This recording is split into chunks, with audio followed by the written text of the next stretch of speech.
how Microsoft fights cybercrime. So by cybercrime, we mean every technology-facilitated crime that is out there, and by some reason it sort of touches Microsoft, or that Microsoft is very committed to fight. So for instance, we're talking about malware, we're talking about tech scams oriented for elderly, we're talking about protection of children with child pornography or images of children being abused online. So we have a program called PhotoDNA that actually tackles that problem.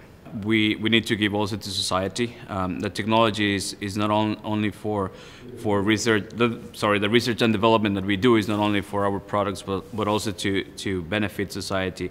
And if with PhotoDNA, for instance, we benefit children in that sense, and we try to protect children, we're very committed to do so. For instance, in some of our programs like Windows, we have parental control, and we're very keen on developing those tools. So we do have this sort of feeling that we need to protect children, and in the case of tech scams, we have the feeling that we need to protect also the elderly. So it's a matter of how Microsoft can give back to society with our technology as well and our resources. As an individual, I would say there's simple cases or simple solutions that you can take, such as change your password often, I would say like a couple of months. Do not write your password also around your computer. Keep it logged in, have a password.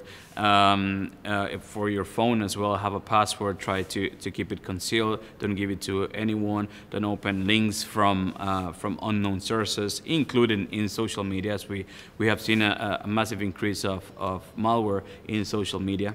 So that is something that people don't realize. They say like, oh, because this link is in this social media, nothing will happen, but actually does. So that's one of the major things I would say for consumers. And for companies, well, I would say that in my presentation, I will have some of the stuff like investing in security process, try to control all your procurement, not only internally, but also your vendors, because these people come to your networks as well to do a lot of things while providing their services. So also try to protect yourself, have your antiviruses on updated and on. So there's simple things that you can do just not to fall victims of this type of malwares. And some of these malwares are not even so sophisticated, that just with simple things as having your antivirus and do not open links will protect you quite good. As we believe, there is not a lack of education, but people don't really think about it. So as Microsoft, we also believe on education, which is the prevention side of the things, of the story that we do. So we don't only try to investigate and try to take legal action about on these people, but we also try to educate our customers and consumers. We, of course, I'm in the digital crimes unit, so I'm a legal team, but we also, when I'm going to give speeches, when I meet with one-on-one customers, I always try to tell them this, and our marketing teams, our PR teams, are always trying to educate people on how not to fall victims of piracy as well.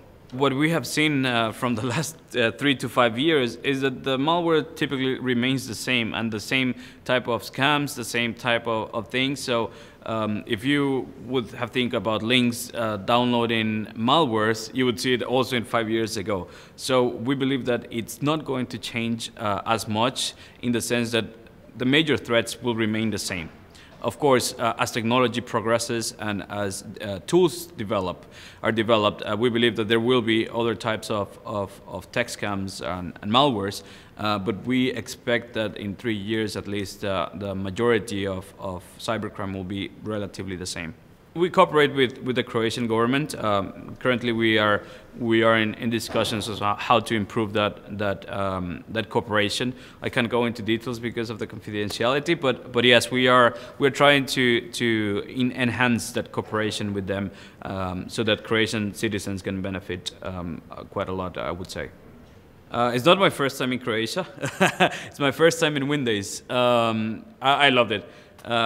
Too bad that the weather is not so nice. I brought my swimming shorts. I haven't been able to use them, but otherwise the organization has been incredible. I've met so many people, networking, government, businesses, everyone is here. So I think it's that place to be. I heard Zagreb is very empty right now. So no, otherwise it has been great. So yeah, I really enjoyed the event and the facility. So yes.